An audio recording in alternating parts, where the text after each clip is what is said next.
fisiopatología del dolor. Bueno, continuando, tenemos algunas definiciones de este síntoma. El signo es importante, es un síntoma importante porque es un síntoma de presentación de los pacientes, un síntoma frecuente de presentación y debe ser evaluado de forma sistemática para tener una apreciación de cada paciente. Es una experiencia sensorial desagradable que se asocia con daño probable o real y produce que la persona o el paciente busque eludir ese daño, que le desaparezca el síntoma. O sea, es la consecuencia de este síntoma, que busca el paciente o la persona busca que rápidamente desaparezca esta molestia. Y también debemos considerar que es todo lo que el paciente dice que le duele. O sea, creerle al paciente que está con una molestia determinada. Es una pista, una forma de entrada para ver lo que tiene el paciente. Y conocer sus características nos va a llevar a la causa y a una terapia adecuada en cada caso. Debemos siempre hacer una exhaustiva análisis del síntoma con todas sus características, que son como 12 o 13. Inicialmente se puede, siempre hay que hacer esa práctica de hacerla completa, la entrevista, con todos los pormenores del síntoma, uno por uno, de forma exhaustiva. Ya después, con la práctica, uno puede hacer atajos, pero inicialmente, cuando inicien ustedes el aprendizaje de este término, de este síntoma, debemos considerar todas las características y cada una de ellas del síntoma. Toma un tiempo eso, pero hay que hacerlo, porque no podemos dejar de lado eso. Es importante para ver qué tiene el paciente. La fisiopatología de este síntoma, ¿no? Hay mecanismos periféricos del dolor. El dolor se va a captar en la periferia por los nociceptores. Los nociceptores son receptores que están en los tejidos periféricos y también en las vísceras, que corresponden a axones. Son axones de una neurona aferente principal, que está acá. O sea, en el ganglio de la raíz dorsal hay una neurona, y esa neurona tiene axones que van hacia la periferia y otro axón que va a la médula espinal. El de la periferia llega hasta la parte terminal, por ejemplo la piel o los tendones. Y de acuerdo a la velocidad de conducción, al grosor del nervio y a la presencia de mielina, hay subdivisiones. Por ejemplo, la fibra AB. La fibra AB es una fibra más gruesa, mielinizada, que sirve para captar el tacto. Un toque suave capta esta fibra, sobre todo para el tacto, no sirve para captar dolor, sino el tacto, la A delta. Y la A delta sí es una fibra que es nociceptora, capta el dolor. Igualmente la fibra C, que es una fibra desmielinizada, no tiene mielina esa fibra. Y la fibra AB es mielinizada pero delgada. Entonces esas son las fibras que van a corresponder a los nociceptores. También en el nervio periférico, aparte de tener estas fibras, también hay fibras motoras que son de la neurona motora. Y también hay fibras simpáticas postgangliolares. Son tipos de fibras que van a ver en el nervio periférico, pero las que ahora vamos a examinar más a profundidad son las fibras que son los nociceptores, sobre todo la AB y la C. ¿Qué es la nocicepción? La nocicepción es la activación primaria de los nervios periféricos. Al haber un daño de tejido, se van a liberar potasio, se van a liberar sustancias que dañan también los capilares, y se libera bradiquinina.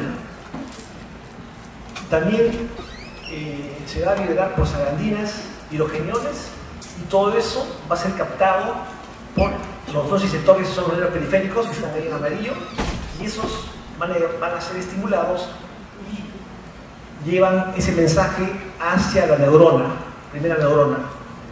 Eso es lo normal que suceda. Este es un mecanismo ya secundario de activación. Cuando la activación es muy persistente, persistentemente hay una noxa en el tejido periférico, ¿qué se va a producir? Se va a producir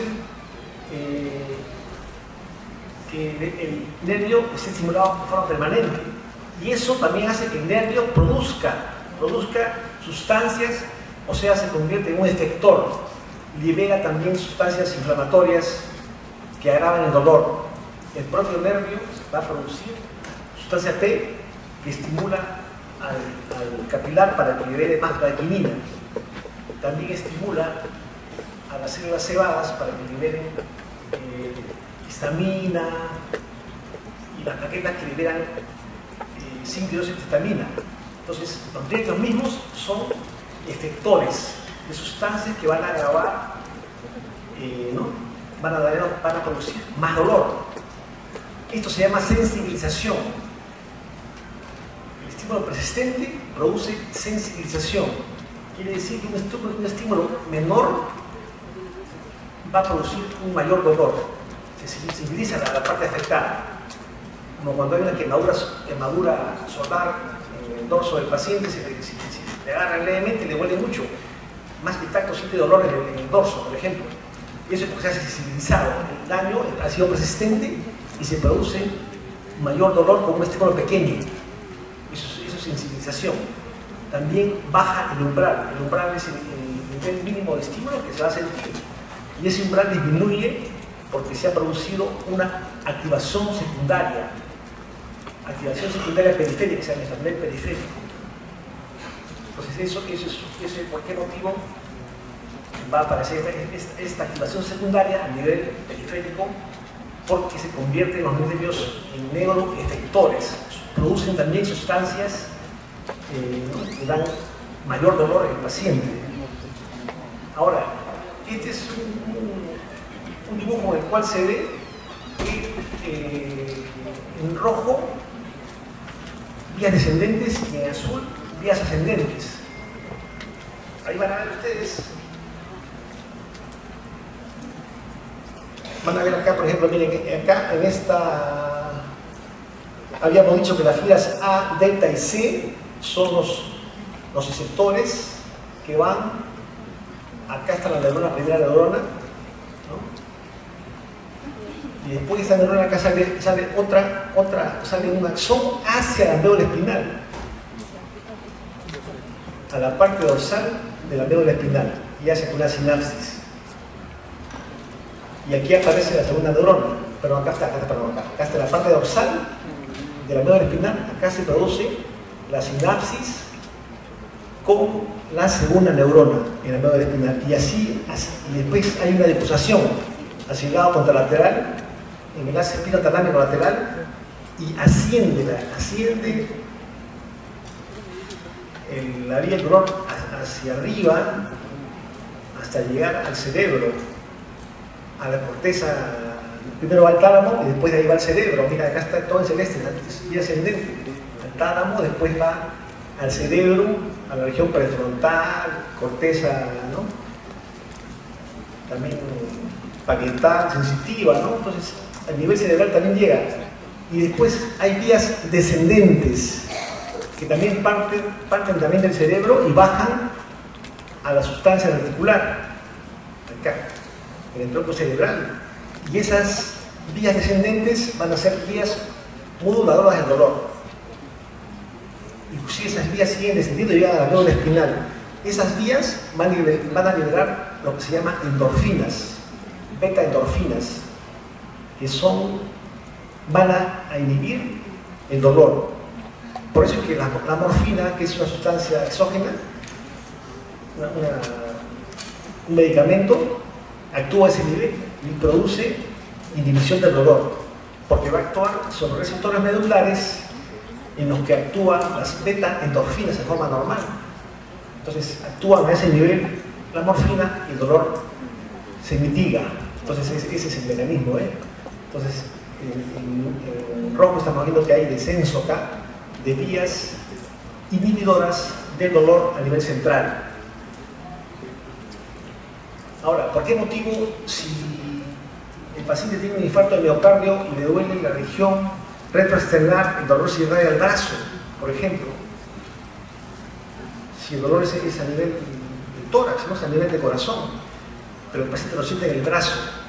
Otro paciente tenía dolor a nivel dorsal, tenía infarto de miocardio y le dolía a nivel dorsal, ¿no? Otro a nivel de la mandíbula le dolía, no pensaba que tenía problema cervical. Entonces, ¿por qué es eso, no? ¿A qué se debe ese dolor irradiado? Hay una teoría para eso, ¿no? La teoría de dolor irradiado. La convergencia, proyección del dolor irradiado.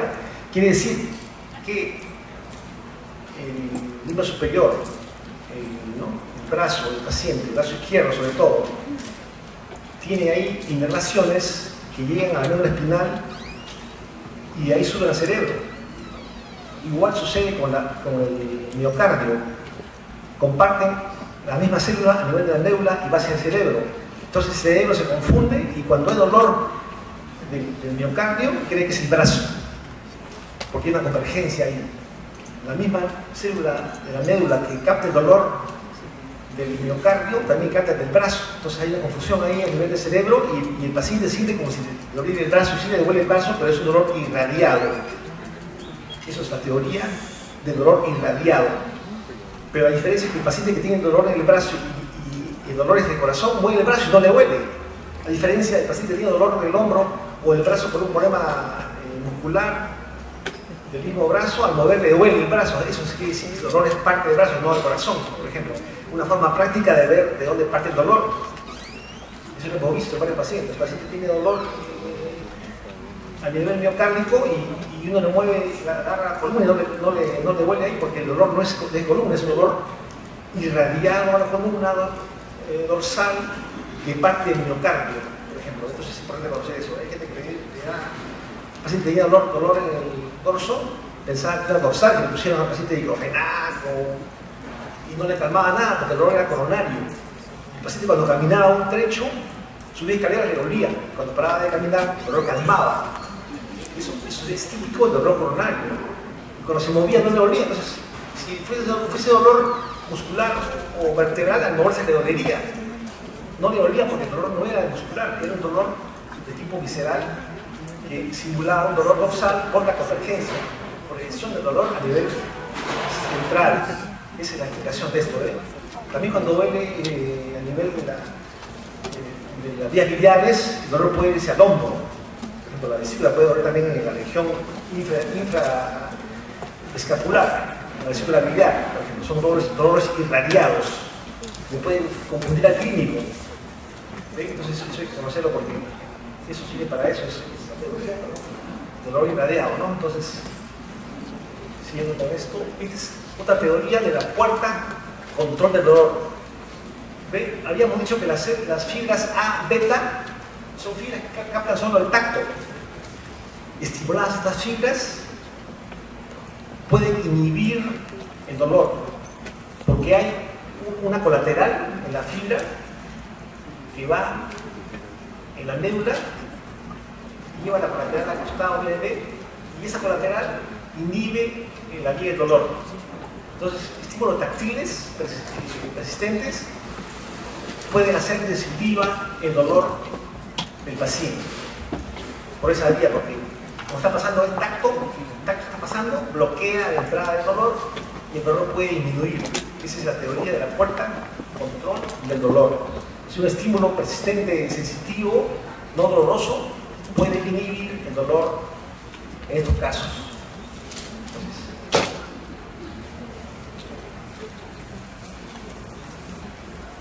¿Cómo clasificamos el dolor? Se va a clasificar de acuerdo a la fisiopatología. Si es no susceptivo o no susceptivo. En el tiempo de evolución, agudo o crónico. El agudo es 3 a 6 meses. Hay esa variación, ¿eh? Hay textos que dicen 3 meses, otros dicen 6 meses. En realidad, el dolor crónico es el que dura más allá del tiempo de curación del tejido. Si un paciente ha hecho una cirugía del tórax, le durará el dolor 1 mes y medio, a veces 2 meses, poco a poco el dolor va bajando. Eso es lo normal, ya eso no es dolor crónico. Si pasa más de 3 meses, 4 meses, ya es un dolor prolongado, es un dolor crónico postquirúrgico.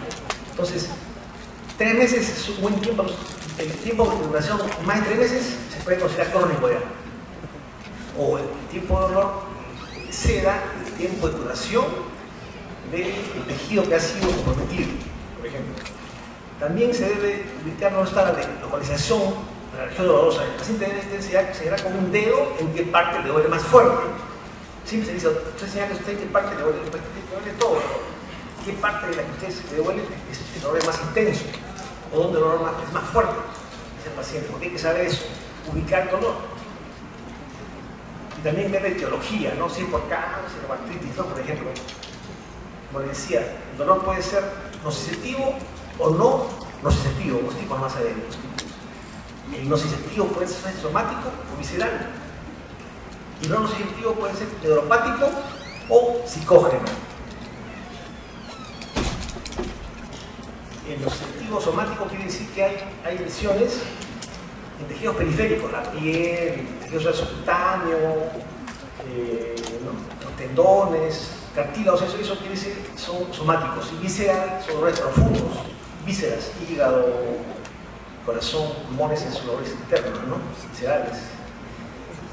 Y el no nociceptivo neuropático es un dolor en el cual el dolor está producido por daño a las vías, nervio periférico, nervio espinal, cerebro, dañados pueden producir dolor sin que haya lesión somática evidente. También dolor que no encaja no encaja ni en somático ni en visceral ni en neuropático, y es secundario o asociado a síndromes depresivos o ansiosos, por ejemplo, ¿no? Entonces eso es un dolor que también es frecuencia de dolor, no esto está claro, ¿no? No se tiene un dolor torácico, para igual el cuerpo, lumbar, abdominal, a veces todo es por depresión del paciente, ¿no? Entonces el dolor también existe, ¿no? Y también no está claro, ¿no?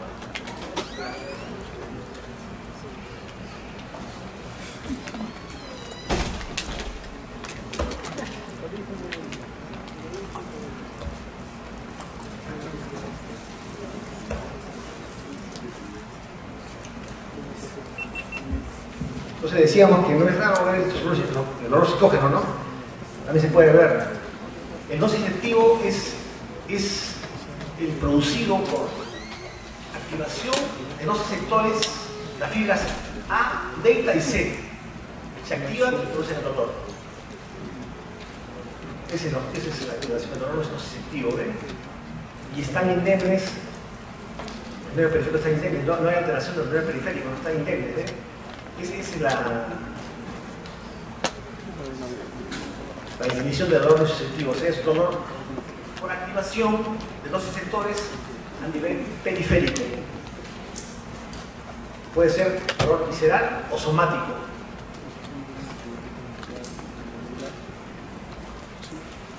Este es un ejemplo de dolor nociceptivo somático. Los pacientes dicen que es un dolor sordo, persistente, profundo, dolor persistente, sordo, continuo dolor. Entonces dice dolor tipo somático. Puede ser, por ejemplo, dolor óseo metastásico, una lesión. Aquí en la radiografía ven una lesión, en donde está la flecha, van a ver una lesión de tipo osteolítica en el número del paciente. Hay una lesión ósea y eso da dolor persistente, profundo, ¿no? Continuo. También puede haber dolor posterior, que van a operar al paciente en la región, ¿no? Dorsal, y hay una cicatriz ahí, ese cicatriz duele, que dura un tiempo, ¿no? Dolor postquirúrgico, y también dolor puede ser en el tercer dibujo de donde está el pie del paciente, hay una artritis en la articulación del pie, y eso también es un dolor de tipo somático. Nociceptivo visceral es un dolor más localizado, más profundo, opresivo. Ese dolor puede ser también tipo cólico. El tipo cólico es clásico de la obstrucción intestinal, por ejemplo. Es un dolor que viene y va. Viene y va. El continuo es un dolor persistente, que también puede dar a veces dolor visceral, pero el dolor tipo cólico es un dolor intermitente, viene y va. Y hay momentos que viene el dolor, hay momentos que desaparece o disminuye marcadamente. Ese es el cólico. El típico cólico, el dolor cólico es el dolor de la contracción uterina. Las damas las señoras que han tenido bebés, ellas recuerdan el dolor de la contracción uterina, ese dolor cólico clásico. Entonces, si la dama ha tenido bebés, uno le pregunta si el dolor que tiene es como dolor del parto, que viene y va. Eso quiere decir que es un dolor tipo cólico, que se ve sobre todo en la obstrucción intestinal, se produce ese dolor. O también con el aumento de la peristalsis, se produce, por ejemplo, ¿no? Si el dolor se produce con la peristalsis aumentada, por ejemplo, con una infección intestinal, por ejemplo. Entonces también se asocia el dolor tipo cólico a síntomas neurovegetativos, como sudoración, náuseas, vómitos, que pueden ir asociados a este dolor. Por ejemplo, el paciente que tiene dolor coronario, a veces tiene dolor, tiene náuseas, tiene vómitos, si quiere decir un problema digestivo, pero todo es una manifestación de un problema cardíaco, por ejemplo, ¿ve? Pues a veces se puede dar confusión, ya el paciente está con digestión, le ha caído mal, ¿no? Entonces hay gente que está vomitando y todo eso será coronaria, ¿no? Por síntomas neurovegetativos que pueden ir acompañados de dolor, por ejemplo, coronario. También este dolor presenta declaración cutánea, que es característica en varios casos, por ejemplo, el dolor lumbar, si irradia al flanco, puede ser un dolor renal, por ejemplo, por un cálculo renal, por ejemplo. Ejemplos de dolor visceral, ahí está la angina del pecho, cáncer pancreático. La angina del pecho es un dolor constante, que dura de 5 a 10 minutos por lo común, nunca menos de 3 minutos. Entonces, lo común es la angina del pecho, es un dolor opresivo, que dura de 5 a 10 minutos, luego un esfuerzo. Esa es la externar, la indicación de ese dolor. El pancreático es un dolor, puede ser abdominal, persistente, severo, por ejemplo, que va, dice en cinturón, va a los flancos y ya va a los derecho, izquierdo y al dorso. Ese es el dolor pancreático. Como le dije, la obstrucción intestinal es un dolor tipo cólico, clásicamente cólico. El dolor no nocitivo neuropático. Quiere decir que no hay estímulo nocitivo, no hay una noxa que dé dolor, sino la lesión está a nivel del nervio periférico, médula espinal o tálamo, ¿no? Entonces todos esos son dolores neuropáticos, fundamentalmente en nervios periféricos. Están lesionados los receptores, del dolor. En este caso estamos viendo ejemplos del herpes zóster. Después del herpes zóster puede haber dolor postherpético por lesión de los nervios. Por ejemplo, en este hematoma se ve esta lesión del herpes zóster, ha quedado ahí una cicatriz postherpética. Esa cicatriz da dolor porque han sido lesionados los nervios periféricos. El dolor es tipo ardor, quemante, que sigue el trayecto de un dermatoma, sigue ese dolor. Este es otro ejemplo más, este es la neuralgia del trigémino, un dolor por compresión del trigémino. En una parte de su trayectoria se comprime ese nervio y da dolor lancinante en la cara del paciente, da dolor por crisis, como tipo corriente eléctrica, que es clásico del dolor neuropático. También hay dolor, en este caso es un paciente con diabetes mellitus, en el cual hay una neuropatía diabética que se produce cuando el paciente tiene más de 5 años de diabetes, se producen lesiones en los nervios periféricos, lo que se llama la polineuropatía diabética, que produce parestesias. Las parestesias son sensación de hormigueos que pueden ser dolorosos en la pierna del paciente, son parestesias. El paciente siente como hormigueos en los pies, bulliaca en los pies, queman las manos, los pies, y eso es sugerente de un paciente diabético de más de 5 años de evolución por lo común, que sea una neuropatía diabética. Y esa neuropatía también produce trastorno de sensibilidad. El paciente tiene la sensibilidad en las extremidades y por eso se hace úlceras. Pisa, por ejemplo, una piedra y no siente el paciente. Y se lesiona o también pisa, también se quema con agua caliente, no siente la temperatura adecuada. Eso es por neuropatía y se produce úlceras. Es un ejemplo de dolor neuropático. Los pacientes sienten una quemazón, entumecimiento eléctrico. También puede existir lo que dicen alodinia. Alodinia es estímulo leve y no pueden ser percibidos como dolorosos. Por ejemplo, el paciente le tocan en la parte que está visible y tiene dolor. El paciente se le tocaba nomás la región mamaria izquierda y le dolía porque hay una lesión medular. Un paciente que tenía una lesión vertebral medular ha quedado con un dolor de tipo neuropático en el tronco y al tocarle levemente la región submamaria derecha le dolía al paciente. Eso solo sería como un toque nomás, tipo tacto, pero ahí le dolía, porque hay lo que se llama alodinia, estímulos inocuos producen en el paciente dolor. Un dolor que incomoda al paciente, ¿no? Eso lo hemos visto la semana pasada con un paciente, por ejemplo. También puede haber paroxismos por decir de electricidad. El paciente tiene, sobre todo, el raja de trigémino, es decir, pasa con una corriente eléctrica en la cara, ¿no? El paciente. También es los ejemplos que le dije, los tres ejemplos de Zoster, neuropatía, ¿no? Raja de trigémino, polineuropatía diabética. Es un ejemplo de ello. Y lo que le dije, eso también es común. Dolor psicógeno. Cuando no puede identificarse ningún tipo de dolor ni somático ni neuropático, ¿no? Y hay criterios, ¿no?, psicológicos para completar el síndrome de depresión o ansiedad. Podemos estar frente a un dolor no nocivo psicógeno.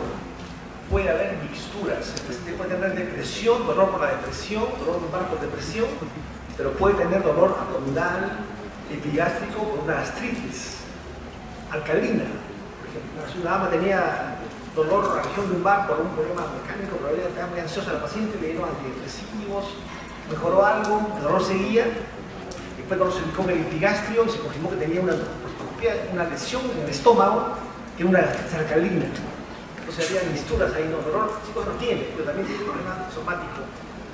Nuestra parte de se le da de la gastritis con sulfato, esperemos que mejore ese dolor, por ejemplo. También se encontró en el paciente que tenía también tenía un parásito, ¿no? El paciente tenía una blastocistosis, un parásito de heces, entonces también ese parásito puede producir dolor tipo de distección abdominal. Entonces ya tenemos el parásito, tratemos la gastritis y mejorará su dolor abdominal. Ya le quedará el dolor psicógeno lumbar, por ejemplo. Entonces hay cosas que se van curando, o sea, puede haber mixturas, no todo es puro, no quiere decir que esto se clasifica así porque son prácticas, pero a veces puede haber mixturas. El paciente está tenso y le vuelve tiene dolor psicógeno, pero también puede tener al mismo tiempo dolor ¿no?, somático, ¿no? Hay mucho cuidado. El paciente que tiene dolor coronario, por ejemplo, también puede tener dolor somático agregado. No quiere decir porque tenga dolor somático, no es coronario, no, eso no es verdadero, evidente. Un paciente que tenía dolor a la partición del cartílago, la unión condrocostal derecha, le dolía, la pasión, decía no, como le voy a ir, es un síntoma de Tietze, inflamación de la unión costocondral derecha. O sea, no es coronario, no consistía. Aquí el paciente tiene una isquemia coronaria aguda, simultáneamente un dolor costal por una costocondritis, síndrome de Tietze. O sea, que hay una cosa no quiere decir que no haya la otra. Mucho cuidado con eso, porque hay gente que ha fallado. Dice, no, es así, no.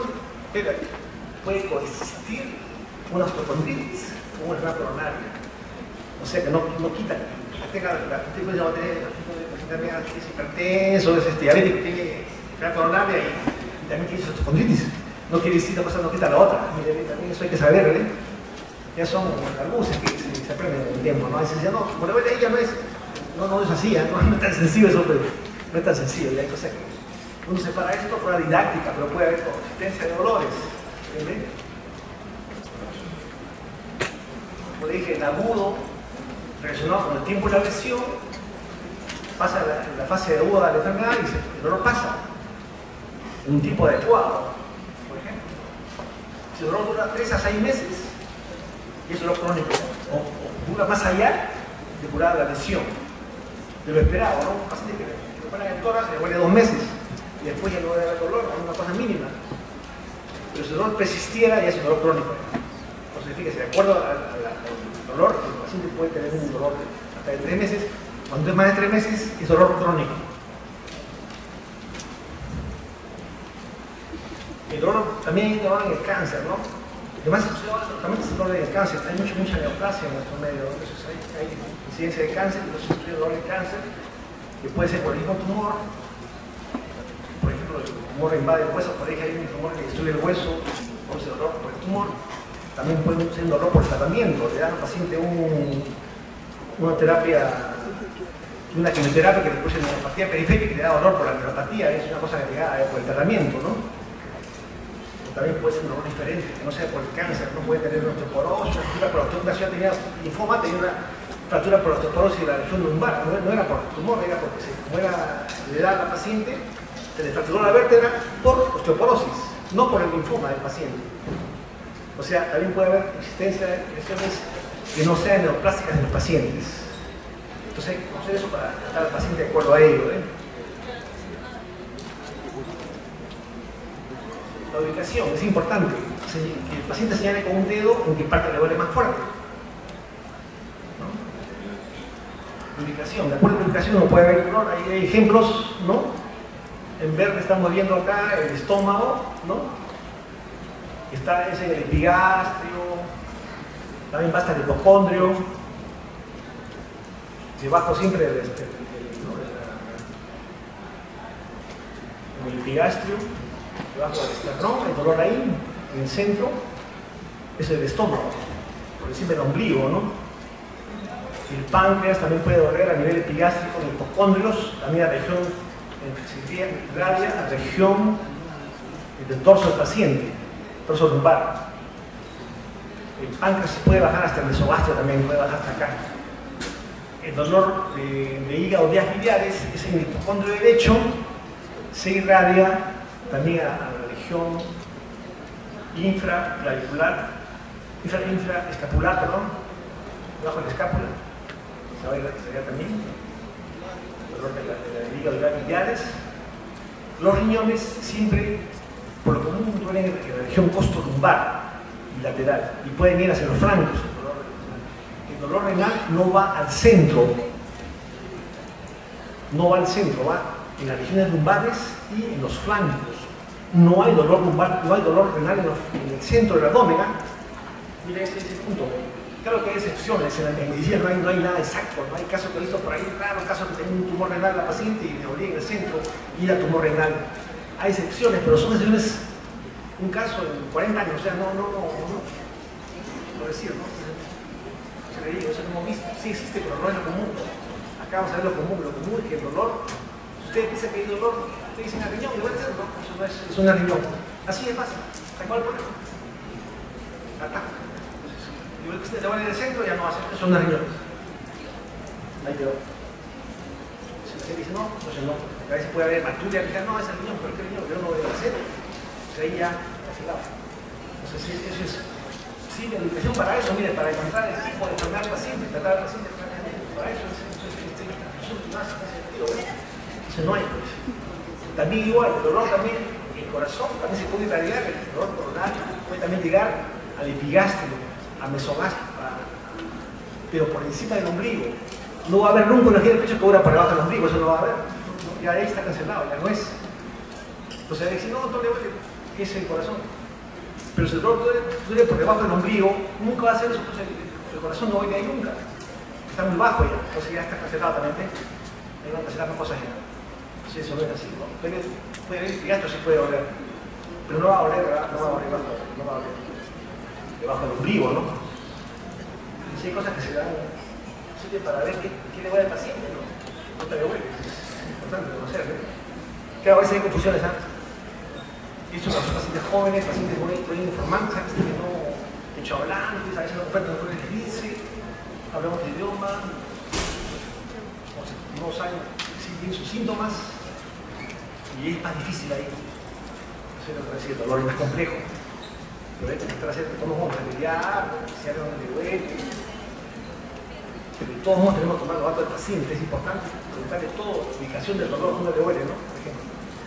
El apéndice, por supuesto, duele más en la cara derecha, pero si es móvil también puede doler hacia abajo, también puede doler también hasta la región del apéndice, ¿no?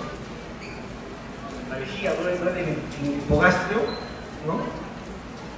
Siempre palpar la vejiga, el paciente está anúrico y dice, no tiene, pero siempre palpar la vejiga, percutir, si hay matidez en el bajo del ombligo, es un globo vesical que uno puede palpar, ¿no?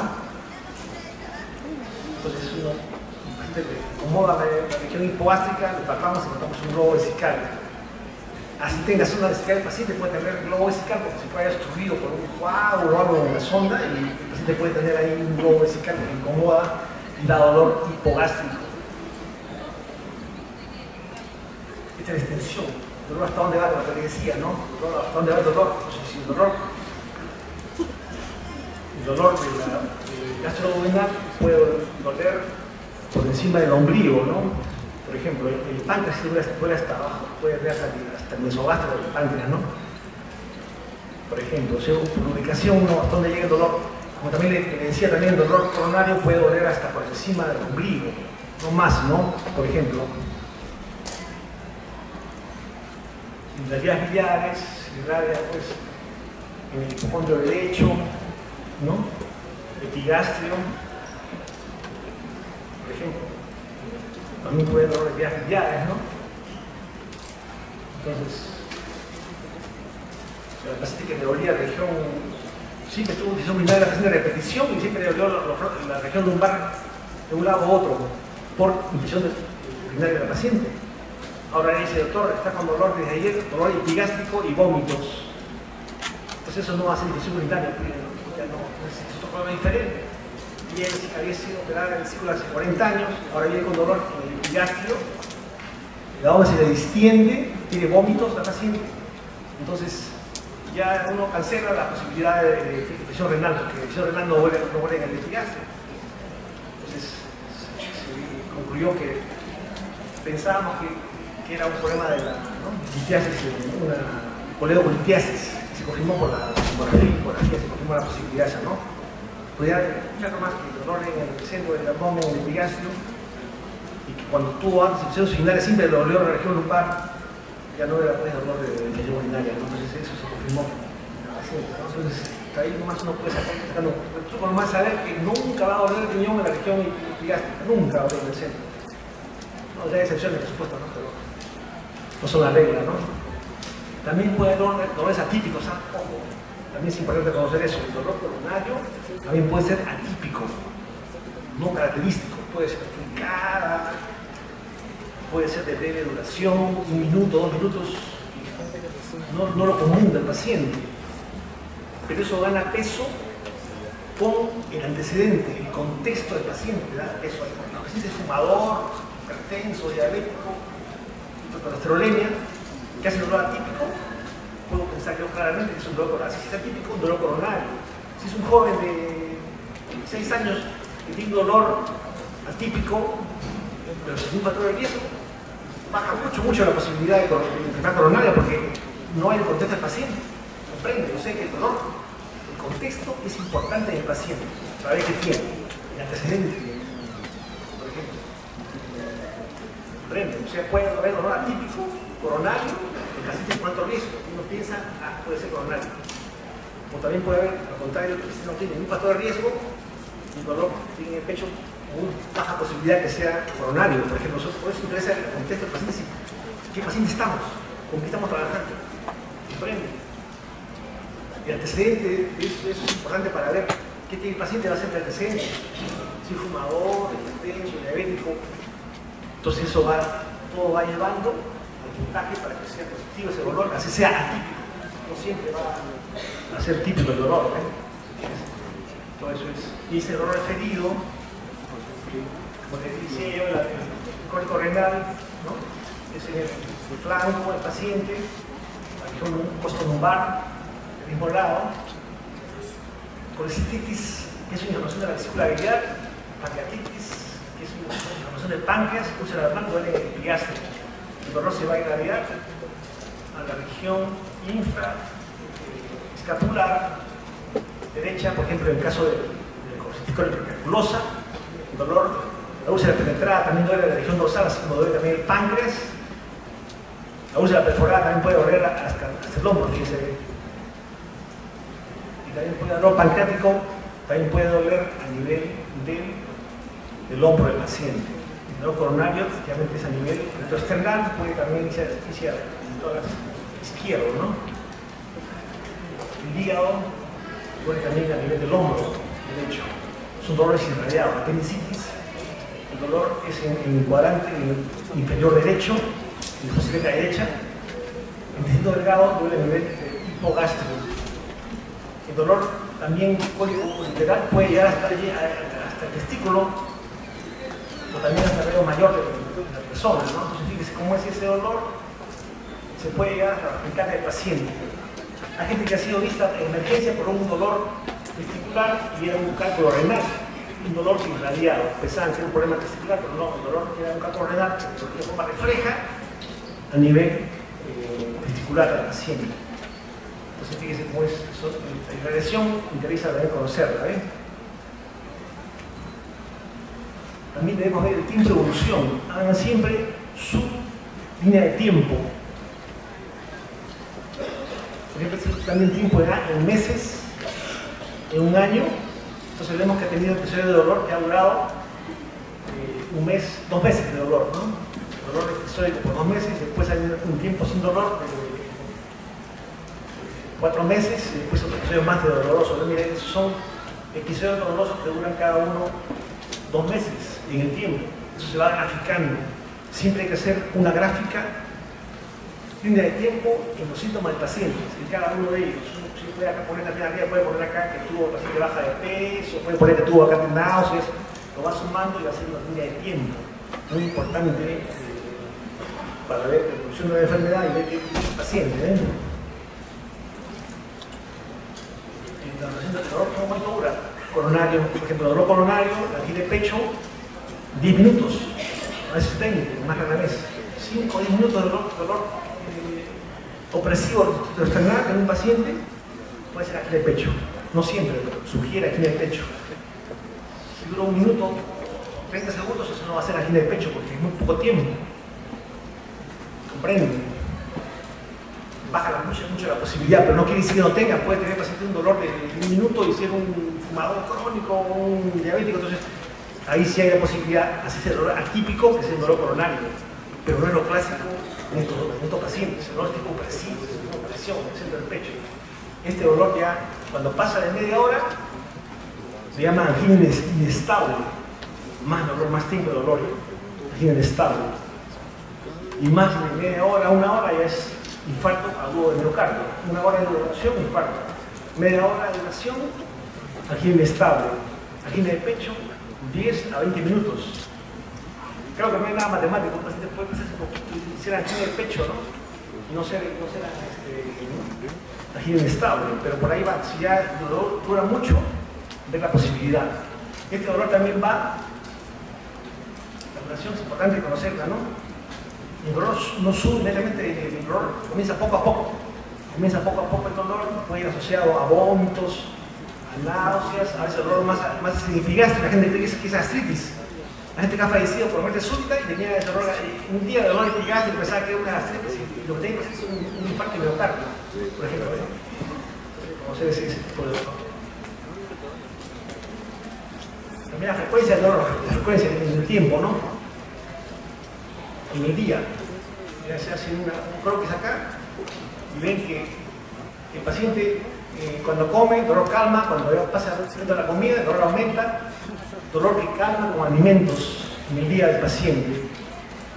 Es dolor de tipo úlcera gastroduodenal, calma con alimentos, sirve como antiácido del alimento del paciente, come y el cambio de dolor, pasan unas horas, el dolor regresa. Vuelve a comer, el dolor vuelve a calmar. calma nuevamente. Eso es porque es una úlcera gastroduodenal. Entonces tenemos un arranque de dolor, calentarse en el tiempo, que vean cómo se verifica en los meses del año, episodios de dolor. También puede haber episodios de tipo migrañoso, es una cefalea, ¿no? Un tipo de cefalea, es la migraña. También hay episodios en el tiempo del dolor, en la semana, en los meses. Uno debe hacer un gráfico para ver cómo ha ido el dolor en estos casos de los pacientes. Dice también el ritmo evolutivo del dolor, ¿no? Cómo va el tiempo. La intensidad se puede graficar de muchas formas, ¿no? Si es leve, moderado, severo el dolor. Hay que graficar la severidad, es importante, pero una forma de ver la severidad es el dolor. Le impide de sueño, le impide dormir, también le impide al paciente que trabajar normalmente. Si el paciente está con dolor y sigue trabajando, no será tan severo el dolor, ¿no? Si sigue trabajando, si el dolor moderado puede ser, no severo. Si el dolor le impide que el paciente duerma o levante de noche, es un dolor ya significativo, ¿no? Por ejemplo, ¿no? Entonces, eso hay que conocerlo. También hay que estar gráfica en caso de también con cara, ¿no? El dolor, hablemos de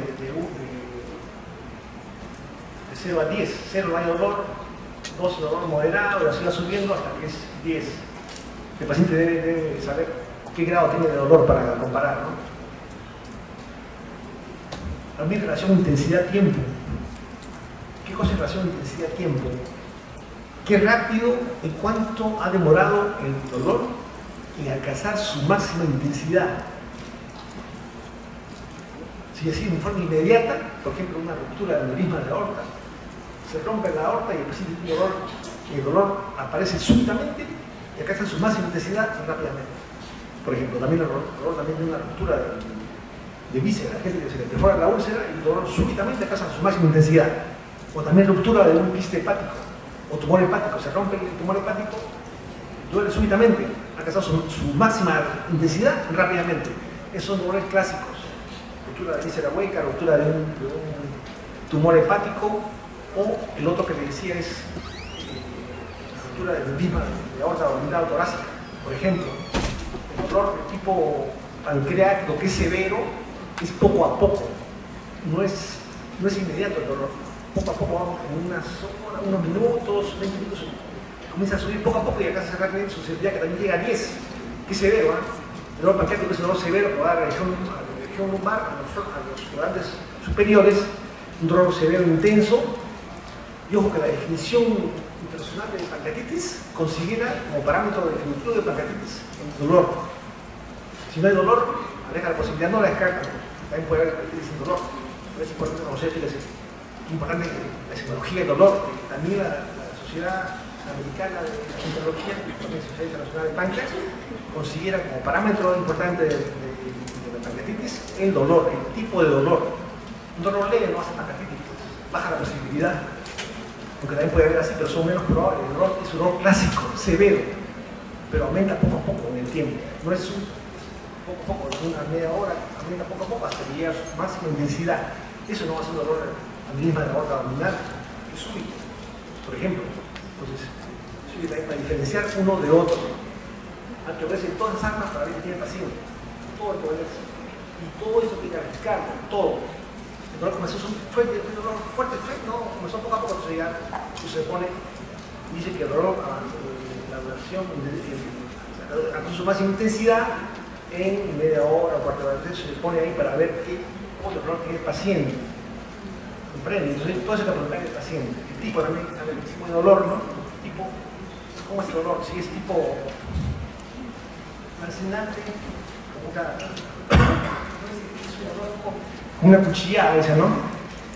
Una cuchilla, paciente que lo operaron en el tórax y tenía como una lanza por el tórax, ¿no? Entonces, por ejemplo, es un dolor lancinante, que sale, paciente hipertórax que sale a operación de tórax y metió como si hubiese pasado una lanza detrás, entonces es un dolor lancinante, ¿no? Por lesión torácica, por ejemplo, por cirugía, ¿no?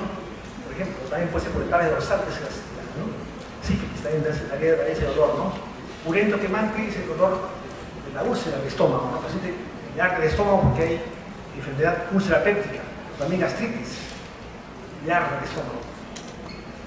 Eso calma con con antiácido, con sucalfato, ¿no? Por ejemplo, con ranitidina, por ejemplo.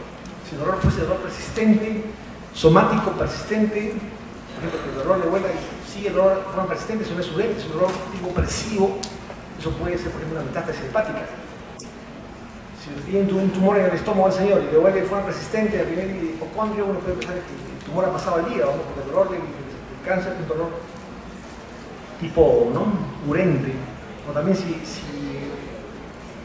el dolor es persistente, el epigastrio alrededor del fondo lumbar, capaz de hacer meter el cáncer hacia el páncreas, por ejemplo, cambia el dolor, ¿eh? Pero si el dolor es urente y cambia con antiácidos, uno piensa que es un dolor por el mismo, una gastritis, un dolor inflamado, un dolor inflamatorio del estómago, una gastritis o una úlcera péptica en el paciente. También el dolor urente también puede ser por el herpes zóster, opresivo conjuntivo, el dolor clásico opresivo es el dolor de la vagina del pecho, el miocardio. Asfixiante, que va del epigastrio hasta la región lumbar, torso lumbar, parálisis aguda, ¿no? Y son persistentes, el dolor de cáncer, que está ahí bien persistente, es un dolor por el cáncer. Exquisito, dicen unos, con corriente eléctrica, dicen otros. Dolor severo, que es el dolor de la placa trigémino. Fulgurante, tipo ardor, una polidropatía, ¿no? La gente le arde las manos, le quema, también pierde sensibilidad a veces, ¿no? Entonces, es un dolor de tipo medulitis. Desgarrante, como un desgarro. Hay gente que decía, yo sentí como un fuego en la espalda, ¿no? Que fue de la región dorsal hasta el cuello, es un aneurisma disecante de la aorta abdominal. Y se corre hacia arriba y existe una especie de dolor de ese tipo, ¿no? Pulsante puede ser por absceso o por un dolor tipo latido. El cólico que le dije, el cólico clásico, retortijón, obstrucción intestinal, clásico. No es el dolor de vesícula biliar, no es cólico, es un dolor persistente, que dura 2 horas. El dolor vesicular, la vesícula inflamada, o con un cálculo de la vesícula biliar, es persistente y dura 2 horas, es dolor cólico, dolor persistente, que dicen cólico, no es cólico, es dolor persistente vesicular. No confundir con el dolor tipo cólico, que es retortijón. El dolor viene y va, clásico de la obstrucción intestinal. Es diferente. Eso es cólico clásico. También te decía, también la contracción uterina también es un cólico clásico, que viene y va el dolor. No todo dolor, no sé, dice, tengo un cólico, no dice la persona, pero no lo cuenta, es un dolor persistente, es un cólico, es un dolor que persiste en el tiempo. ¿Ven? Igual también el dolor también, el cálculo renal también es un dolor que persistente. Por lo tanto disminuye un poco, pero sí, hay el dolor, no es el cólico. Es un dolor persistente. Siendo, le dicen la gente dice cólico renal también, es así, pero el dolor es un dolor persistente. El cólico renal no desaparece en el tiempo. Y también severo, pero también es severo el dolor.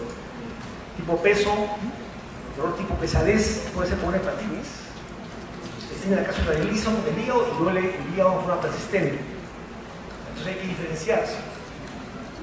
Este dolor de tipo persistente, grave tipo, por hepatitis. Hay ejemplos de cefalea, por ejemplo, lo puede diferenciar por ubicación de la sinusitis, de dolor a los pómulos, cejas, sinusitis. En un solo ojo, persistentemente. Dolor que no. Puede ser por una cefalea que dicen en racimos, ¿no? Un tipo de cefalea crónica, cefalea episódica. La tensión es dolor toda la frente, todo alrededor de la cabeza, como una cinta que le ajusta la cabeza al paciente, ¿no? Dolor tipo tensión. Es constante, dura todo el día ese dolor. La migraña es un dolor generalmente de un hemicráneo, tipo latido. Puede con náuseas y vómitos, también puede tener pródromos de tipo escotomas, por ejemplo, es clásico de la migraña. Hay variantes, esa es la variante clásica. Pero hay gente que tiene tipo de dolor diferente también es migraña, no todo se da en todo paciente, pero es un dolor episódico que va con náuseas y vómitos, la fotofobia, la sonofobia. 5% de la población tiene migraña, ¿no? Un tipo de dolor episódico. Después, ¿qué calma el dolor? ¿Qué lo calma? ¿Qué lo exacerba? El dolor, como le decía, el dolor epigástrico tipo ardor, o úlcera péptica, o por gastritis, calma con sucalfato, calma con antiácidos, calma con ranitidina, por ejemplo. entonces eso lo calma, exacerba las comidas picantes.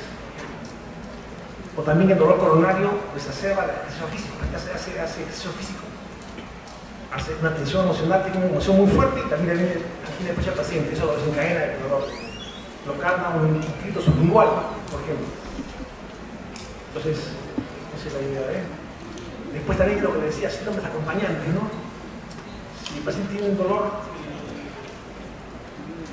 con disnea, por ejemplo, dolor torácico con disnea, la disnea, sensación de falta de aire del paciente, eso puede indicar una enfermedad coronaria.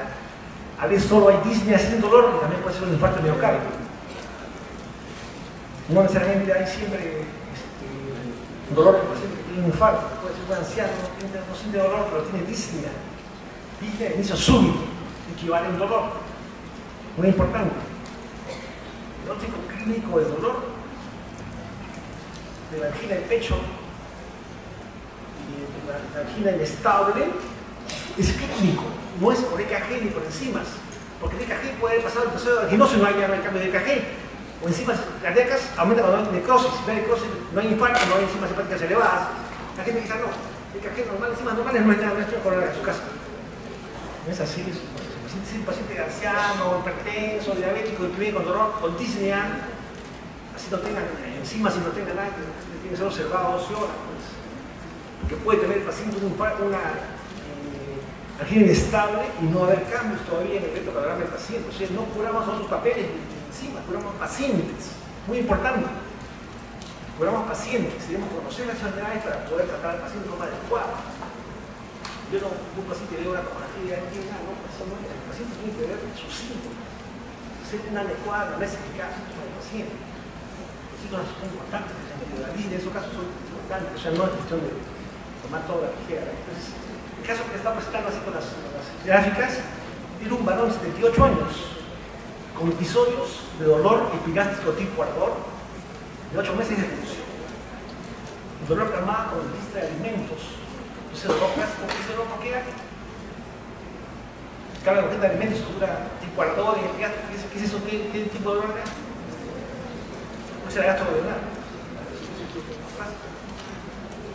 El paciente acudió 3 veces a emergencia por este dolor. Hicieron una ecografía, vieron que había un cálculo en la vesicularidad. Le pusieron atropina y el dolor mejoró en forma parcial, porque como vieron un cálculo en la vesicularidad, que no es dolor calculoso por la vesicularidad. El cuarto episodio de dolor abdominal tipo ardor, el paciente fue de emergencia, ya hace hipotensión, y baja de hemoglobina 6. Se pone paquetes lobulares, mejora el paciente, se ve cetoscopía y hay una úlcera péptica que sangraba. El cetrólogo le hace una inyección de adrenalina de la úlcera, pero el sangrado para y se curó de la úlcera, mejoró. Pero semánticamente el dolor era tipo ardor, el centro del epigástrico tipo ardor camada con alimentos, eso no va a ser vesicularidad. Porque de forma coincidente, la ecografía dijo que había cálculos, pero es una cosa coincidente, no es la causa de dolores. Entonces el paciente por eso se puso en peligro su vida por no haber preguntado el tipo de dolor del paciente. Entonces él tiene un dolor tipo ardor que camada con ingesta de alimentos de la gastroduodenal y eso no es vesicularidad. Así tuviese el paciente por ecografía una no ve dolor de vesicularidad ese. Entonces hay un enfoque equivocado ahí, por muy simplista la cosa. Entonces una ecografía veo, uno no puede ecografía, cura pacientes. Muy importante eso, el paciente se fue todo el color y fue a su casa y curó la úlcera, ¿no? Entonces eso es lo que quería ustedes pensar con ustedes, la importancia de preguntar todo el paciente, y toma tiempo, ¿no? Toma tiempo. Si el paciente es muy informado que adulto, buena hora, ¿verdad? Todas las cosas importantes de la educación del dolor, de la reacción, qué lo calma, qué les observa, qué grado tiene el paciente de dolor de 1 a 10. El dolor fue súbitamente su máxima intensidad de aislamiento, o poco a poco. Entonces, es una cosa que ustedes van a hacer. La historia clínica demora tiempo. Inicialmente ustedes tienen que aprender a hacer historia, pero demora paso por paso, preguntar todo completo en cada paciente que no tenga. Inclusive después, si está usted, se pone, todo está médica, para el paciente tomar un poco tiempo. Lo puedo ver porque después hago un espacio para ver el paciente que tiene un síndrome doloroso que iba a ampliar mi red frío. Y esa ampliación puede demorarme 2 horas y media, ¿no? Tal vez, y tengo que hacerlo por mi obligación, ¿no? ¿Comprende? Eso quiere decir, no, pues no se puede soslayar. La actividad junto al paciente es muy importante, más que las imágenes, más que los auxiliares, lo que más nos va a ayudar al paciente en el que tiene es una buena anamnesis y examen físico al paciente. Eso es lo que recomiendo, ¿ya? Ahora pasamos a revisar sobre fiebre, vamos a hacer una revisión breve.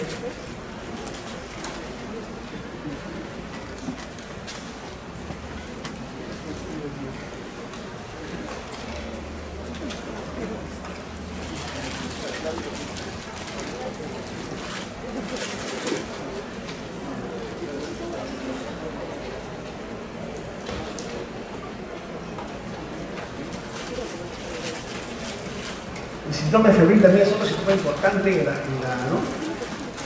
Que también lleva al paciente al médico, ¿no? También sobre todo en pediatría, los papás siempre buscan al médico por fiebre, no por paro febril. Es común. En los niños una cosa importante de fiebre son virus. Gran parte son virosos de los niños en realidad. Porque también depende de la edad del paciente, ¿no? Pero eso es común, ¿no? Es un síntoma que causa preocupación al paciente, ¿no? También hay que conocer.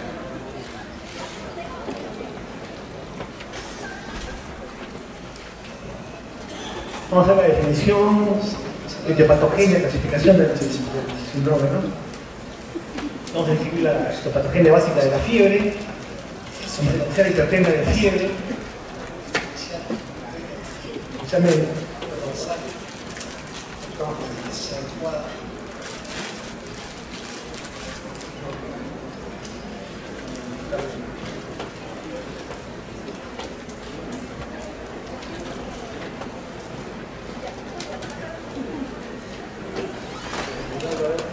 continuamos entonces, vamos a describir la etiopatogenia, diferenciar la hipertermia de fiebre, una adecuada anamnesis del paciente febril, ¿cuál es ella? El examen del paciente febril, cuánto actúa rápidamente en estos pacientes, eso lo vamos a revisar ya. La temperatura normal corporal se mantiene estable en el ser humano, porque para eso hay un centro termorregulador, que está en el hipotálamo. Y hay una serie de mecanismos que hacen que la temperatura se mantenga, la temperatura central, que es la que se toma a nivel de la aurícula derecha, es 37 grados centígrados en promedio. Esa temperatura de la aurícula derecha traduce temperatura de varios lugares,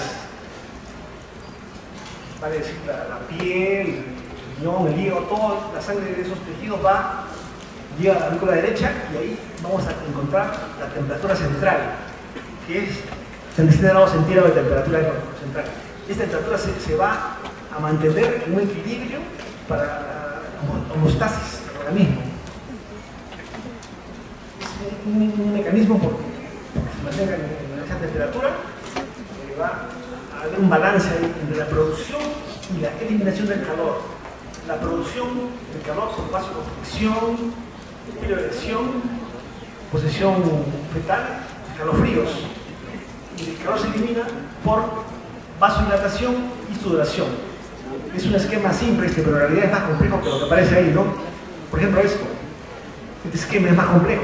Ahí hay una termorregulación que, como les decía, mantiene la temperatura central en 37 grados centígrados, pero hay una asa que parte de acá. Esta es una asa periférica, que está en amarillo. ¿Ven? Asa periférica. Porque la temperatura periférica se va a captar por sensores periféricos, nervios que captan la temperatura periférica. Y estos nervios, igual, así como también había receptores de dolor, también hay receptores de temperatura a nivel periférico.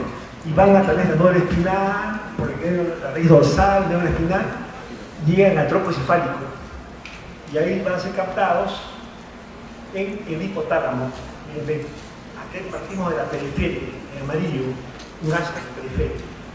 Y también hay una asa central, que es esta de acá, en celeste. En el hipotálamo, en el área perióptica, está el centro termorregulador. Y ahí hay neuronas sensibles al calor.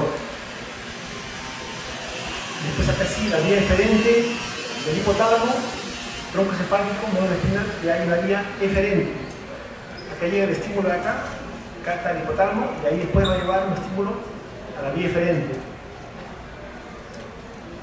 Y acá se produce la termorregulación, ¿no? Por esta vía, que es vía central ya.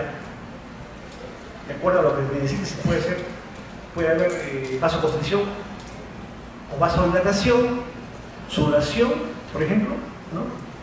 Escalofríos, y se produce la termogénesis, de acuerdo a lo que se requiere de acá. La vasoconstricción decíamos que sube la temperatura y la vasodilatación la disminuye. Entonces este centro regulador es el que va a llevar la regulación central y estos centros periféricos van a llevar la termorregulación periférica. ¿Ven? Esto de acá son nervios centrales que se van a activar también acá. Entonces son asas diferentes para llevar una temperatura adecuada del paciente. La fiebre es un estado en el cual hay aumento de la temperatura habitual del paciente. Aumento de la temperatura habitual por un reacomodo del termostato. Es como en el hipotálamo hay un centro termorregulador en el área preóptica, que es como cuando uno quiere mantener una temperatura de un ambiente, una casa. Mueve el termostato y sube la temperatura. Por ejemplo, esto es lo mismo, se mueve el termostato a nivel del hipotálamo y sube la temperatura. Y se eleva, más de lo habitual. Y eso es fiebre. Fiebre porque ha habido mecanismos para modificar el nivel del termostato del paciente. Está en el centro termorregulador, es el centro termorregulador del hipotálamo. Esto se produce, esta temperatura elevada se va a producir como respuesta defensiva del organismo ante algo extraño, ante toxinas, ante gérmenes vivos, ¿no? O toxinas que son reconocidas por el organismo como patogénicas y se va a producir la fiebre. Ahora, junto con la fiebre, la elevación de temperatura también se produce una respuesta febril sistémica, en la cual va a haber alteración fisiológica, también alteración inmunológica, por ejemplo, también metabólica. Es una respuesta compleja. Aparte de la fiebre, va a haber también más respuestas en el paciente. Definiciones. La definición fundamental es que la temperatura tiene un ritmo circadiano, siendo la mínima temperatura a las 6 de la mañana y la máxima temperatura sube a las 4 de la tarde. Hay un ritmo circadiano de la temperatura. Lo máximo a las 6 de la mañana es 17.2 normal. Y lo máximo a las 4 de la tarde normal es 37.7 normal. Una temperatura por encima de 37.12 a las 6 de la mañana y por encima de 37.7 a las 4 de la tarde es fiebre. Temperatura oral de la fiebre, oral. La temperatura rectal es 0.4 a 0.6 centímetros más elevada que la temperatura oral. ¿Por qué? Porque al respirar disminuye la temperatura oral. Entonces la respiración hace que disminuya la temperatura oral. La axilar es más fácil tomar. Dice que está en el menor grado, 0.5 o 0.6 grados menos que la oral, pero es muy variable y no debe ser considerada. La temperatura axilar no se debe usar ya. Se usa de forma práctica en los hospitales, pero debería dejarse de lado porque no es exacta. Tiene mucha variación en los pacientes. No es confiable. Hiperpirexia es una temperatura más de 41 grados centígrados. También salía lo que se llamaba el techo térmico, ¿no? Antiguamente tomaban temperatura los pacientes y veían que ninguna infección producía temperatura más de 41 grados centígrados, punto 1, que era el techo térmico. Un techo, ¿no? Más que eso no subía la expresión de la temperatura. ¿Por qué era eso? Se considera que es porque hay antipirógenos endógenos. Así como hay pirógenos endógenos, también hay antipirógenos endógenos. Hay también mecanismos internos que bajan la temperatura. Antipiréticos internos que bajan la temperatura. Y eso hace que haya un techo térmico. Entonces, este es, de forma general, ¿no? Esa es la respuesta febril. La fiebre es un componente de él, ¿no? Hay un estímulo exógeno. Este estímulo es un estímulo que puede ser por inflamación, infección, o también otros procesos inmunológicos, por por ejemplo, una reacción anticuerpo, también puede haber ahí neoplasias. Todos estos estímulos exógenos van a estimular a los monocitos macrófagos para que se liberen las citocinas pirógenas, antes llamadas pirógenos endógenos. Son las citocinas pirógenas, que son interleucina 1, interleucina 6, factor de reposición tumoral, interferón, también entran ahí, interferón gamma, son las citocinas pirogénicas. Estas citocinas pirogénicas van a producir que las células del hospedero produzcan prostaglandina E2. Esta prostaglandina es una prostaglandina que hace aumentar la temperatura.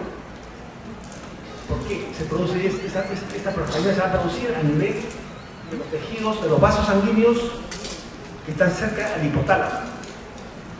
Miren, ven. Entonces, el hipotálamo tiene capilares especiales que van a producir esos capilares la prostaglandina E2, que es la prostaglandina que produce la fiebre de los pacientes.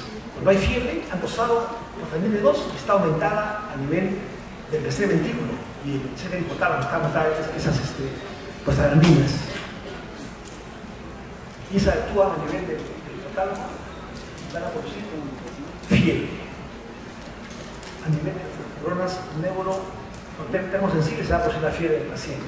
También al mismo tiempo de producir fiebre también se va a producir una respuesta metabólica, autonómica y también de comportamiento. El comportamiento se va a producir que el paciente tenga calofríos, se abriga, tiene una posición fetal, como para que aumente la temperatura. ¿Ven? Hay también hiporexia, somnolencia, malestar.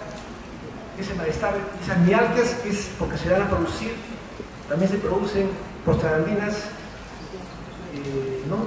a nivel periférico. Y eso es causa de las mialgias, cefalea, es por prostaglandinas a nivel periférico. Y la proteína a nivel central va a dar la fiebre. También se produce el trastorno autonómico, hay taquicardia. Por cada aumento de un grado de temperatura por encima de 13 grados centígrados, aumenta 10 latidos por minuto el pulso.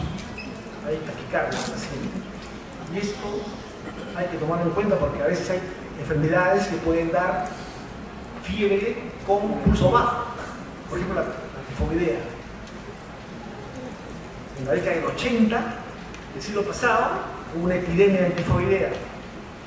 Entonces, veíamos pacientes por ciento con tifoidea, con el pulso nomás, porque es un síntoma que se presentaba en la quinta parte de pacientes. Pulso bajo y fiebre, un paciente que tenía dolor abdominal en el fosilaca, cuarto inferior derecho, diarrea a veces por ahí, ¿no? Y había fiebre que aumentaba poco a poco en una semana, comenzaba con 7.5 y fiebre en subida de escalera, había pulso bajo. Eso es la época epidémica de 1980 de la modelosis. Encontrábamos que era solo por el pulso, podíamos tifoidea, porque era una enfermedad común, una epidemia. Después la epidemia desapareció ya, ¿no? Pero esa es la tifoidea, una enfermedad común que da bradicardia con fiebre, ¿no? Pulso bajo y fiebre del paciente. Entonces es una cosa útil en esos casos, ¿no? Hay más casos también, la fiebre también por la fiebre por medicamentos, por ejemplo antibióticos o por anticonvulsivantes, por la fanitoína, da también fiebre por fármacos. Es decir, por fármacos también va con pulso bajo. También la fiebre facticia, gente que el termómetro lo calienta en el fuego, engaña. Entonces eso también da pulso bajo porque no tiene fiebre el paciente, es una fiebre facticia, por ejemplo. También da pulso bajo. Por ejemplo, son ejemplos de fiebre con pulso bajo. Por ejemplo, se conoce por eso que saber que da taquicardia, ¿ven? También da problemas metabólicos, aumento de corticoides y aumento de la presión antidiurética, todo eso puede producir fiebre, de otros, ¿no?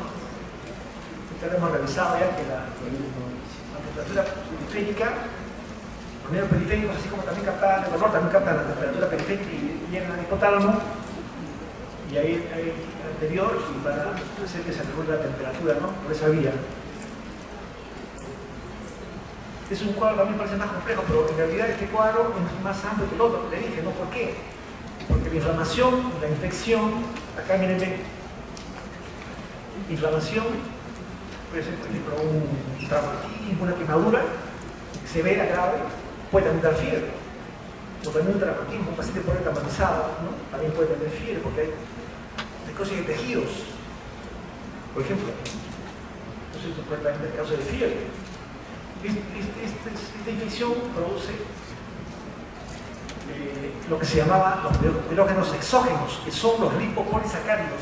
Los gram negativos en su pared celular tienen lipopolisacáridos y eso puede producir, son pirógenos exógenos. También las toxinas, la enterotoxina del estafilococo, también la toxina del estafilococo A o B pueden producir también fiebre. Porque esas toxinas en los gérmenes van a estimular a las células mononucleares a producir las citocinas pirogénicas. ¿Cuáles son? Interleuquina 1, interleuquina 6, factor de tumoral, interferón alfa, todas esas sustancias las va a producir los monocitos, los macrófagos. Y esas sustancias van a estimular a nivel de los capilares para la producción de prostaglandina E2. Acá se ha producido prostaglandina E2. Entonces esto se va a producir acá. Y eso, esa prostaglandina E2, justamente se ha visto que se produce en la parte periférica y también central.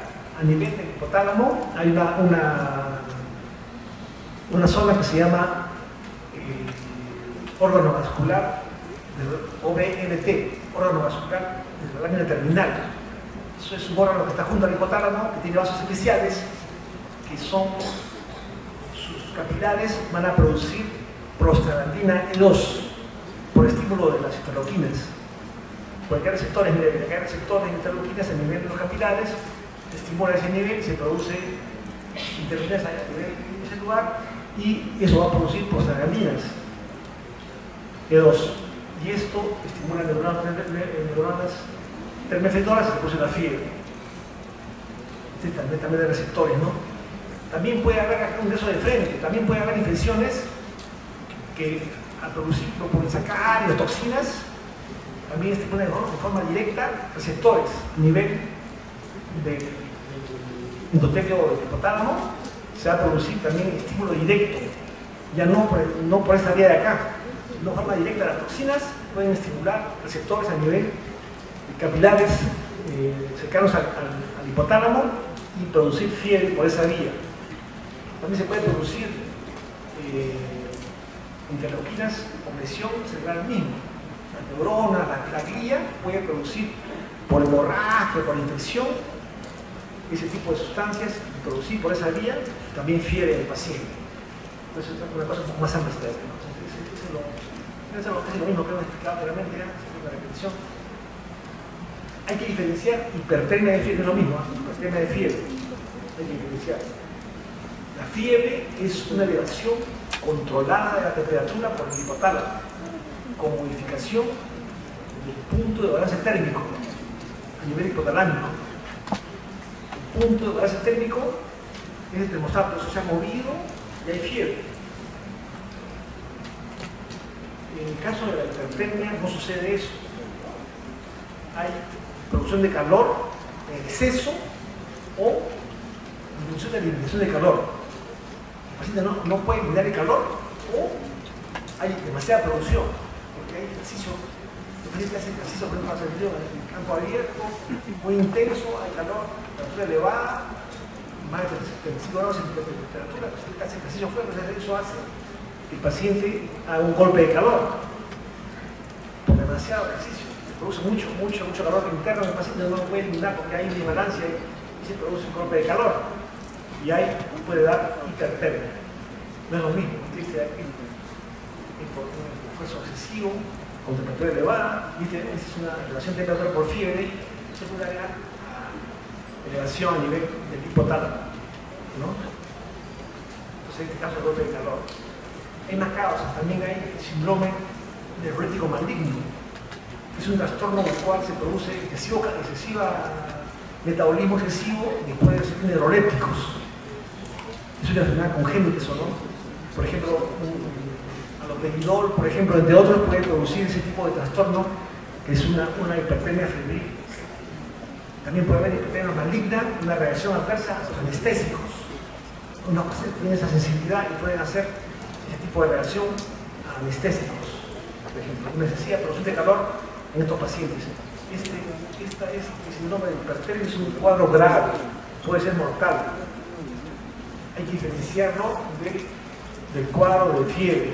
El paciente que tiene hipertermia puede estar la piel seca, que tiene caliente, que tiene fiebre, puede estar fría la piel, sudorosa. Eso lo vamos a ver acá, ¿no?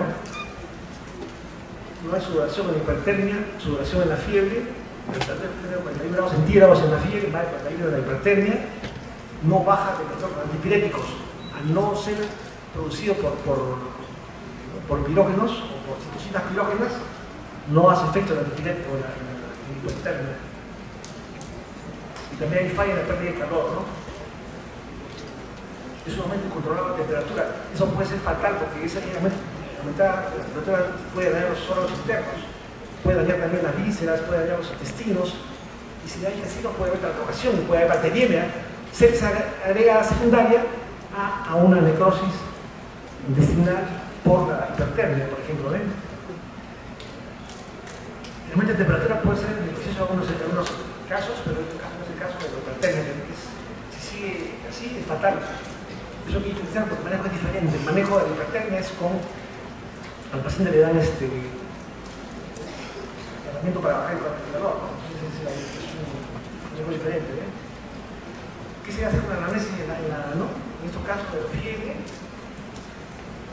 Debemos ver si es aguda o crónica. En este caso, la agudeza se mide hasta 2 semanas es aguda y más o menos es crónica. Ahora, si dura 3 semanas o más, 3 semanas o más de temperatura le va más de 3.3 grados centígrados de temperatura. Estudiados una semana en el hospital, con radiografía de tórax, nasal, hemograma, cultivos iniciales negativos, eso se llama fiebre de líquido oscuro, se llama fiebre no determinado, fiebre de líquido oscuro. Así que tiene fiebre que ha sido estudiada en el hospital por una semana, en forma ambulatoria, y no se encuentra causa. Ese es un síndrome. Es un síndrome, ¿ven? La fiebre aguda, lo más común son virus, sobre todo en los niños, son viroses, virus de la tuberculosis, puede haber fiebre, también solo fiebre en los niños, por ejemplo, ¿no? También puede haber infecciones de tipo, ¿no? Varios pueden dar, ¿no? Como el parvovirus, como decía, ¿no? También puede haber infecciones puede haber una faringitis viral, otitis media, nefritis en adultos más, celulitis. Todos son cuadros de ejemplo de fiebre aguda, ¿no? También puede haber fiebre crónica, celulitis, por ejemplo, fiebre tifoidea, tuberculosis, brucelosis. Siempre todavía en el país hay brucelosis, ¿no? Todavía hay, pero menos que antes. Porque la brucelosis es una enfermedad endémica en nuestro país por la ingesta de queso de cabra o leche no pasteurizada de cabra. Da este tipo de enfermedad. Es una zoonosis. Debemos ver cuándo comenzó la fiebre. ¿Cómo comenzó la fiebre? ¿Fue poco a poco? ¿Hay pueblos antes de la fiebre hubo otros síntomas más? La paciente que tuvo 2 meses de caimiento, sudoración vespertina, astenia, cansancio fácil, fiebre vespertina, ¿no? Entonces uno piensa en una tuberculosis o tos crónica, por ejemplo. Entonces, una cosa, ¿cómo comenzó la enfermedad? Siempre se encuentra el paciente si comenzó todo un día determinado, ¿cómo estuvo antes de ese día? ¿Estuvo totalmente vivo o sentía mal ya? Sentía malestar previo, para diferenciar cuándo comenzó la enfermedad de forma exacta. Un ejemplo, la fiebre tifoidea, como decía, ¿no? La fiebre tifoidea, la fiebre aumenta poco a poco, hasta llegar al mes. Dicen que fiebre de carrera, sube cada día un poco, 37 puntos, temperatura 37.8, 38, así va subiendo, la temperatura poco a poco en escalera, hasta una semana llega al máximo de temperatura. Y eso se veía en la tifoidea, y también va con pulso bajo, ¿no? También hay unos escalofríos en el paciente, hay unos escalofríos, son únicos o múltiples en el paciente. Ojo, no confundir con la convulsión, ¿eh? Por ejemplo, la gente dice, tiene convulsiones, solo es escalofrío. El escalofrío son movimientos simultáneos del cuerpo cuerpo del paciente y también hace que se mueva se mueve la cama, suenan los dientes, ese es escalofrío. No es solamente frío, la gente todos tienen frío porque se ríen los pacientes porque tienen frío por la fiebre. Eso no es escalofrío. Escalofrío es un movimiento involuntario de los músculos. Eso es escalofrío. Ponerlo claramente, porque, por ejemplo, en una neumonía, escalofrío único en una neumonía sugiere una neumonía neumocócica. Escalofríos múltiples en una neumonía sugiere una neumonía por genes gram negativos. Es una sugerencia. Entonces, sí sirve a ver si hay o no escalofríos. Y no confundir con convulsión, no es lo mismo. La gente dice, todo es convulsionado. El paciente ha tenido, está despierto, pero se mueven sus miembros, tiembla porque es un escalofrío. La convulsión, el paciente pierde conocimiento, se cae, no puede tener movimiento de lengua, reacción de esfínteres, queda como atontado, queda consciente un momento, esa es convulsión. El escalofrío, el paciente tiembla los miembros porque es una sensación de temblor. Eso es escalofrío. Es uno de los dientes del paciente, eso es escalofrío. No confundir una cosa con la otra, ¿no? Como le decía, hay que poner una historia de eso, ¿eh? Hay que saber del paciente. Hay tipos de fiebre. La fiebre, estos tipos de fiebre pueden sugerir una enfermedad. Sugerir, pero no ser absoluto. No van a cambiar. Porque a veces hay superposiciones. Puede servir para fiebre crónica, no para fiebre aguda. Para fiebre crónica y ambulatoria. Están internados, están curas, no sirve mucho para los internados. Y también estas curvas son históricas, se deben preguntar, pero sugieren algo, no que sea absolutamente no tiene enfermedad, sugieren una enfermedad. Es una fiebre pero es intermitente, ¿no? Es intermitente porque la fiebre llega en algún momento del día a lo normal. Es intermitente.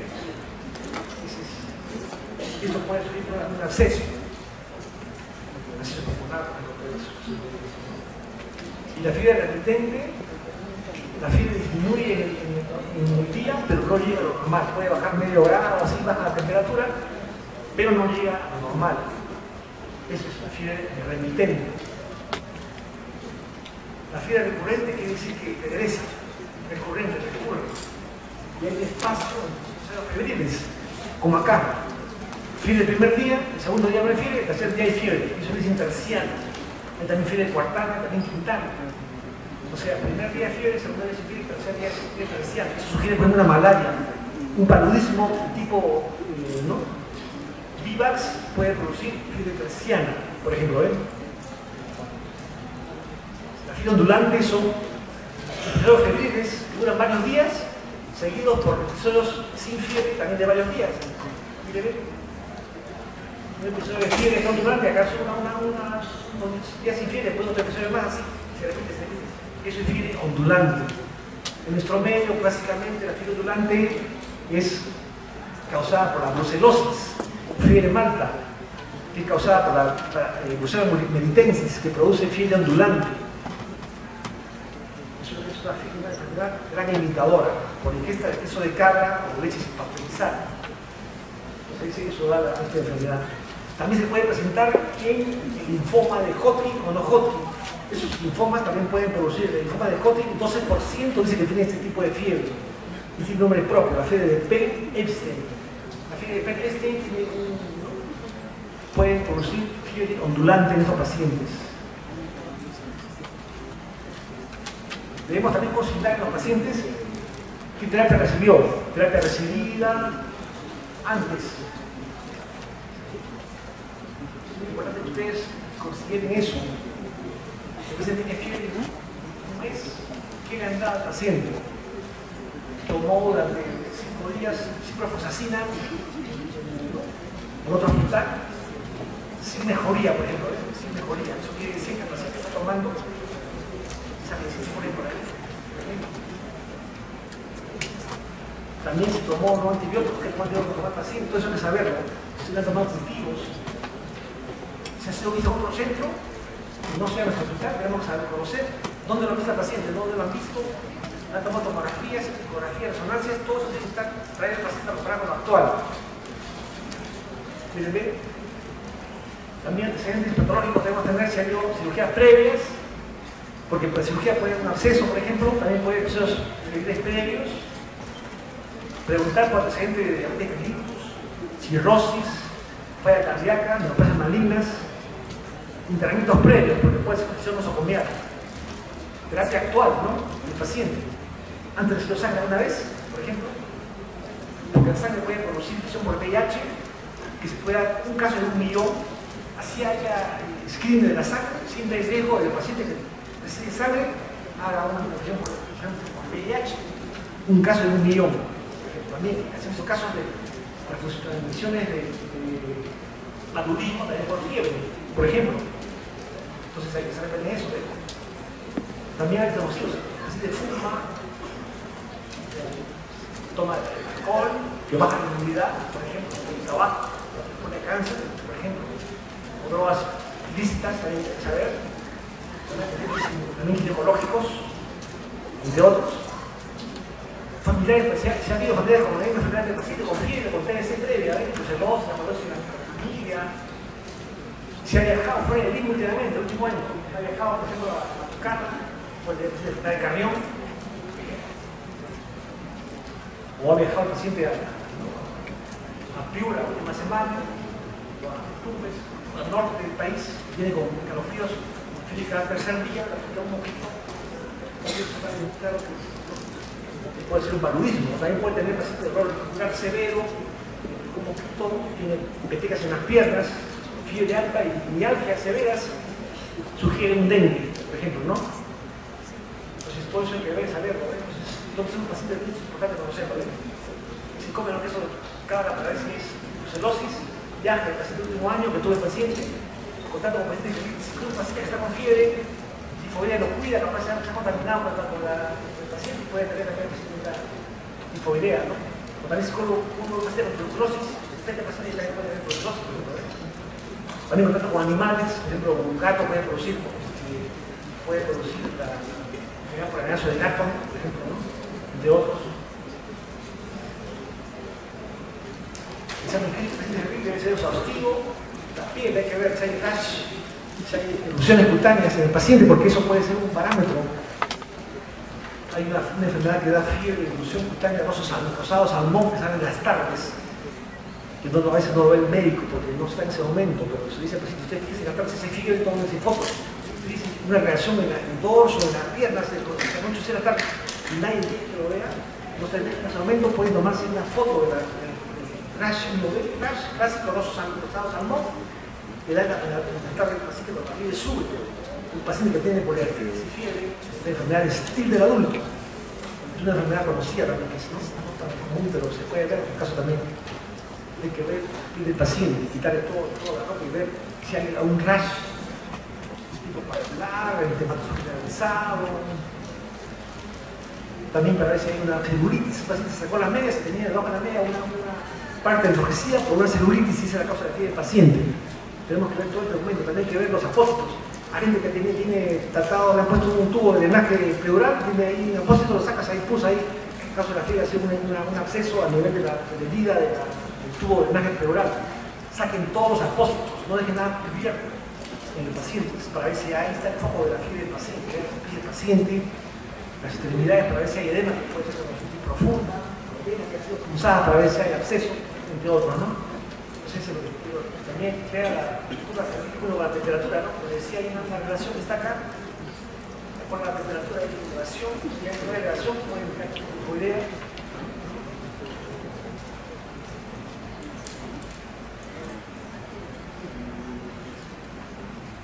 Una cosa que pueden dar pulso bajo con temperatura, dengue, fármacos, tifos epidémicos, leishmaniasis, sobre todo acá en esta parte de fiebre simulada, y también la tifoidea, ¿no? ¿Qué pasa? Que actúa más rápido. El paciente tiene fiebre muy alto, en determinados sentidos de temperatura hay que actuar rápido. Cuando hay este sistema de ataque, el sistema de ataque genera demasiado equilibrio, poroso, confuso, hipotenso, con baja presión arterial del paciente. Hipotensión arterial es un signo grave, el paciente tiene que correr porque eso indica shock, puede indicar shock en el paciente. Cefalea intensa que puede indicar meningitis, rigidez también indica meningitis, vómitos, trastorno de sensorio, todos son cuadros de disnea, sangrado, convulsiones, eso indica una presión rápida en los pacientes. También el paciente tiene también inmunosupresión, hay que actuar rápidamente. También hay que ver comorbilidad, diabetes, cirrosis. No es igual ver un paciente diabético con fiebre de 10 días que un paciente normal con fiebre de 10 días, no es lo mismo. El médico se puede morir. Ya su lío. Esto es el caso, no es lo mismo, porque baja la inmunidad, baja la liberación de leucocitos, la diabetes. Y decía, ¿cómo se crea sonar? Murió la paciente. No se puede hacer eso. Algo tan rápido ahí. También ancianos, con una fiebre, fue cadáver el paciente después. Entonces, cuidado con eso, porque eso puede ser grave. No tenemos que evitar todo para el paciente, ¿no? Para que en el caso sea que sea. Por ejemplo, entonces se crea de cirrosis, en su caso también POC, población crónica, recién nacidos, que están en adultos mayores, hay que ver también, tener en cuenta, también sospecha de hipertermia. El FODMAP bueno, se estudia con el canal del paciente, ¿no? Cuando surge una enfermedad, cuando hay fiebre y protección arterial, también puede producir un shock, que hay que correr rápido con el paciente, sugiere la epidemia, ¿no? Fiebre de pulmón derecho, ictericia, sugiere bronquitis, también te decía por sepsis. Confusión mental, sugiere el paciente. Un cuadro grave de colitis, por ejemplo, hay que ver que el paciente está confuso. El paciente confuso con fiebre, uno debe pensar la posibilidad de una meningitis. Cuando hay fiebre y hay petequias conjuntivales, uno puede pensar que se trata esto de una sepsis, por ejemplo, por un cuadro grave.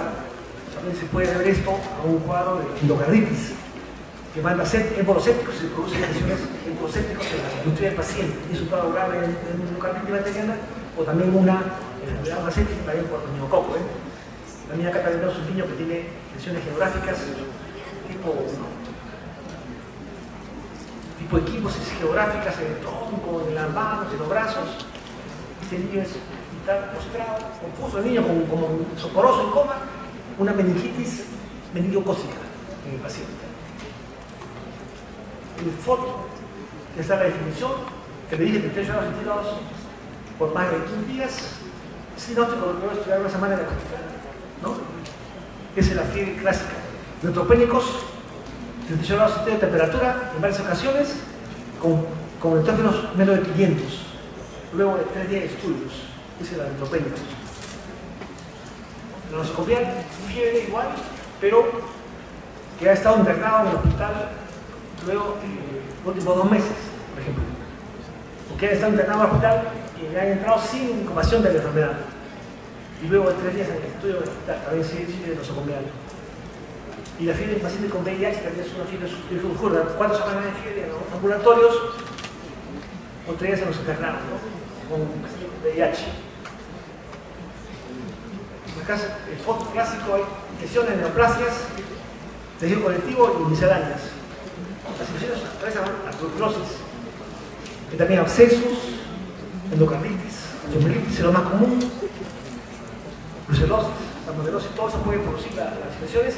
Infrecuentes son la mononucleosis, citomegalovirus, es más raro. También puede haber abscesos. También puede haber carrión. En nuestro país endémico de carrión. Hay en Huaraz, hay en Ancash, también en la Sierra de Lima, en Yaulos. Preguntar bien de dónde viene el paciente. Ya ha estado Maltrata, ha estado Santo Eulalia, ha estado Loroya. Preguntarle eso si el paciente se olvida de eso. Porque si el paciente tiene una zona endémica y así fiebre prolongada, puede ser una enfermedad de carrión. Los casos que dan fiebre prolongada es el linfoma a la cabeza. La leucemia, el linfoma cáncer renal. También cáncer hepático también puede producir. La enfermedad del adulto, el adulto que produce fiebre de tejido colectivo, lupus a la cabeza, hay lupus. En adultos, también el estil del adulto. El estil es una enfermedad que produce también fiebre, que da rash, fiebre de artritis en adultos, por ejemplo, ¿no? También puede haber vasculitis en adultos, sobre todo en ancianos, se produce lo que se llama la vasculitis de la temporal. Es un tipo de vasculitis que da en ancianos, que da fiebre también. También puede haber fiebre por medicamentos, que aparece después, se toma sobre todo con antibióticos como cefalosporinas, penicilinas. También se puede ver por fenitoína, este tipo de fiebre medicamentosa. ¿Sabes qué vamos a hacer? Podemos hacer un holograma, impresión de órgano ovular, efectivo, para fiebre prolongada, ¿no? Examen de orina, urocultivo, hacemos también cultivo de qué orina. todo paciente. Hacemos ANCA, ANA, por último tomografía abdominopélvica para ver si hay accesos en el paciente. Es una visión global de este síndrome y ahí terminamos la visión. Espero que les sirva esto. Hagan una buena gracias a los pacientes, sobre todo. Gracias.